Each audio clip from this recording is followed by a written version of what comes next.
tool I'm going to talk about today is Newsela, and that's a tool that you can use in your classroom to build reading comprehension through nonfiction news articles. So a student can look up any article and read it, and as a teacher, you can even assign articles for them to read, and through the article, they're able to annotate, they're able to really just read, and you can even put questions so students can type in written responses. And when the articles are easy to read, they actually are leveled, so you can have kids at lower reading levels read certain articles, and you can have kids in higher reading levels read certain articles. And the topics are always up to date, and you're able to track the student progress through their questions, and you're actually even able to track their progress and compare it to Common Core standards. And there's two versions of it. There's a free version and there's a pro version as well. And as a teacher, this is really beneficial in the classroom because the articles that you assign can go along with your curriculum, or they can even be, you can do it guided towards students' interests. So if the students are really interested in environmental issues, you can assign articles with that. And then the written responses and the questions through the article really allow you to have your children think critically, and you can really assess their comprehension levels. And so that's really cool, but you mentioned about your articles. So one of the things that my tools can do is it's good for helping students who are kind of need help with reading. The reading level isn't grade level, they might be a little below, or they might be, they just might need some help. So this tool is called Spritz, S-P-R-I-T-Z, and like I said, it's very good for helping readers kind of get up to grade level. It's an online tool that allows you as the teacher to highlight either an entire article or a section of an article or even just like a web page, and it gives them a words per minute. And what you do is you go to the website, and it's easy download. The login is free, and you just put it up in your kind of favorite bar, and then whenever you want to go to a news article or whenever you want to just get a word count or even just practice reading, you'd hit that little icon in your favorites bar, and then you'd have this little window, and you can choose how many words per minute. You can choose how fast it goes, how slow it goes, when you want to pause it, if you want to skip a sentence, if you want to go back. So it's just a very technological way of enhancing the reading skill of your students. I would use this in my classroom if I did find out that one of my students, they are below reading level, and I want them to maybe go home and read our journal or read an article, or even just find an article that they might find interesting. And I'd have them just kind of read it a couple times. I'd have them get used to the words. If they mess up on a word, I could pause it. We could look at the letters. We could look at the sounds. We could look at what the word's made of. And yeah, that's Spritz, S-P-R-I-T-Z. That's interesting, Greg. I have a quick question. Is it iPad accessible? So at the bottom of the page, it gives you kind of a quick about us for Spritz, and it claims that it does work on smartphones, but I haven't tried it because I have no need for it right now. But in the future, that would be something that I definitely want to try out, because if it does work for smartphones, then I would definitely send the article to my teachers, and I'd have them pulled up on their smartphones. They could practice with the kids outside of the classroom. I could practice with the students inside the classroom, and it would just be constant repetition, which studies show helps increase the reading level. So if it can work on smartphones, I'm pretty sure it can work with iPads, but I am not sure. Is there a way to control the word count? Yes, the word count, you can go anywhere between 40 words per minute to 100, to 1,000 words per minute. So like, let's say your student is reading at a 45 or a 50 words per minute, you could set it as the 50, and then as you read the article or in constant repetitions, like on the first day you do 40, and then on the second day you do 45, the third day you do 50, and then by the end of the week you're going to try to get them up to 50 or 60 words per minute. Nice. Interesting. Before I start on my tool, Kaitlyn, I actually have a question for you about the Newsela tool you mentioned. Is there a Pro edition? Like, is there a difference between Newsela and Newsela Pro that you mentioned? Yeah, well, there's a free version, and there's also the Pro version. The Pro version differs because you can view the results both individually and class-wide. You can create a student and class-wide dashboard. You're able to track the progress with the Common Core standards. You're able to get weekly insight emails. You're able to annotate the articles and include written responses that the students are supposed to answer when they read along. And the annotations are interactive, so your students can see what you annotate. Like if you want to highlight a certain part that your students should focus on, you're able to sort and filter the student data and also print that off and share it with other teachers. And you're able to write custom prompts that go along with it, and you're also able to live chat. So with the Pro, though there is a free version, with the Pro you're definitely getting your money's worth, and it creates a lot of useful tools that a teacher can utilize to get a better understanding of where their students lie. I can definitely see that. Well, another tool I'm going to talk about is Rubistar. Rubistar is a free tool to help teachers create quality rubrics. It's a website that informs you of what a rubric is, and it even gives you a tutorial on how to make the rubric. But honestly, when I went on it, I didn't do the tutorial because it was pretty straightforward. You can create rubrics for the many templates that they offer, including oral projects, multimedia, math, writing, products, reading, art, and work skills. And those are just templates that you could base your rubrics off of. You can also customize your own, because they're based on the templates that are provided.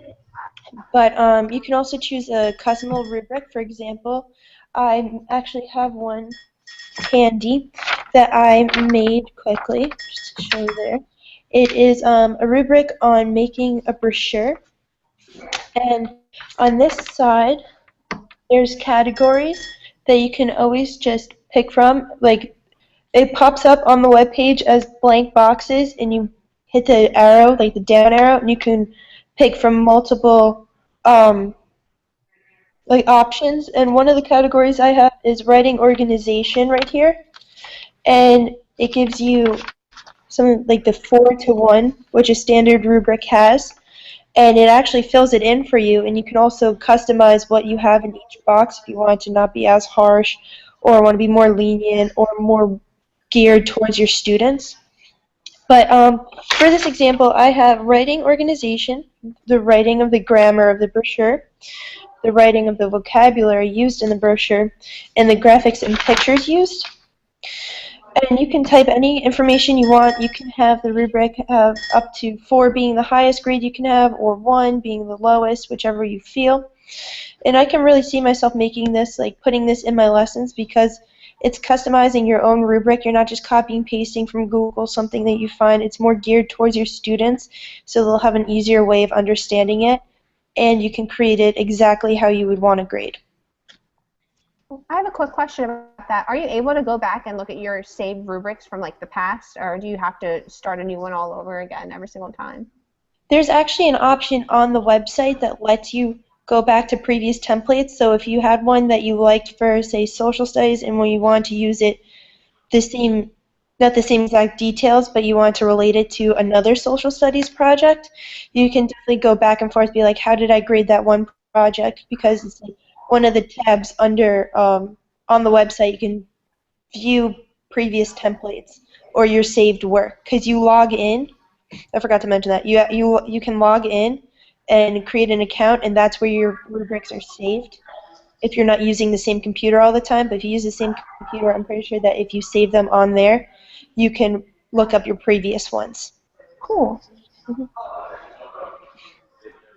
All right, so the fourth tool that we're doing is mine, and it's Paper.il, and it's This tool is used for when you're creating basically like your own personal newspaper. Basically what you can do is you can like go to the website or go to the tool and type in a keywords, and it will take a bunch of news articles and will take a bunch of a bunch of content created about that about that keyword, and it'll format it, and you can choose like where it goes, and you can choose if you want to include pictures, you can choose what you want to include about it. But by the end of it, it can look like an actual newspaper or like a website or just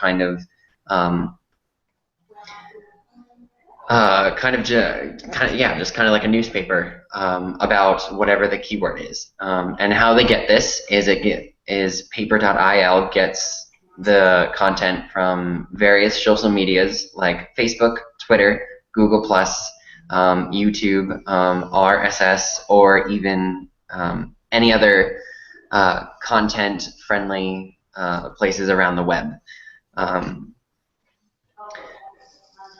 It can choose between 200 and it has over 250 million social media posts and over 25 million articles a day, and it's constantly updating, and it's constantly going through like different news feeds, and it's constantly looking up stuff. So this is a great way for me, if I wanted to use it in the classroom, I could resort my students to kind of find current events, and it can be on whatever topic they want it to be. It can be on topics that I choose. If something's happening in the school, like National Teacher Awareness Day, or maybe it's Halloween time or Christmas time, I would have the kids go into this tool and I'd have them search up like Teacher Appreciation Day, Halloween, Christmas, and they would have a bunch of news articles, and they could simply bring them into class. We could share them. They could bring in that little newspaper of their own that they can create. And I feel like this is a fun way of finding current events, because I know me personally, I'm still in college and I hate researching current events. So I feel like this would just add a whole nother fun factor to it. Is it Yeah, that's free? really interesting, because I was actually thinking, like, with that, when you're showing your students it's something they can relate to, because a lot of students, even at a young age, they look up things on YouTube and social medias, and that's a huge part of their life, and to relate that to the schoolwork will definitely intrigue them more. Yeah, Yes. It'll create authentic learning environment. Is it free? Yes, you can create an account. It's free. I can't remember if it was this or if it was as Spritz or Spritz. But I remember going to one of their websites and I clicked on the About Us and I clicked on one of the other tabs and content wasn't really there. So I don't know if you have any questions or if you have any comments or if you have any concerns about this. I don't know if you can contact them. I'm sure there's an email provided if you go to the website or just Google Paper.il. But yeah, it's free. And going back to what you guys were just saying, this is a great way to get them interested. It is a very fun way. It's a very great way for them to stay interested in what they're learning and not just kind of browsing around on YouTube. I think this is also phone or a smartphone capability, so I could even show this to the parents and they could download it as an app, or even they could just Google it, and then they could view like the different web pages that their students could possibly see. They could look at the content, they could look at the different articles that come up. I'm not sure if there's a safe search option. I'm sure there is, and I don't know if, like you were saying, Kaitlyn, if there's a pro option or if there's a so I'd have to look into a little bit more, but yes, it is free. Cool. The last thing we're going to talk about today is the Electronink. They actually created a product that's taking the STEM program by storm. It's really awesome. It's called Circuit Scribe. It's a pen that is non-toxic, silver conductive ink, and you can create electrical circuits with it. It comes with, when you purchase it, it comes with a kit that includes buzzers, lights, and photo sensors. And what the pen does is you can create circuits that, since it's silver conductive, electricity is able to run through it. So if you think about it, students, when they want to create something with, circuits and stuff, a lot of times they need to go to a lab, and in many cases a lab really isn't easily accessible. So these pens are making it really easily accessible for students to get involved with electronics, and they can create, circuits that from basic simple circuits to something extremely elaborate. And you're able to really track the students' progress, and you're really able to see, what students are more geared towards engineering, because the better they are with engineering, the better the circuit will be, and they're just really, it's just really cool to be able to make your own electric circuit, and I think it's a hands-on tool that kids are really it's gonna be authentic to them, because they can see, how much effort can go into it. So it's just really, really, really awesome. Yeah, that'd be really great for like kinesthetic learners that just instead of showing a video or whatnot of that happening, they can actually partake. Yeah, and they can do, with the pen, they're able to freely draw any circuit they really want. Because it's just like as if you were to take just your pen across a paper. So the more it can be as elaborate as you want or as simple as you want.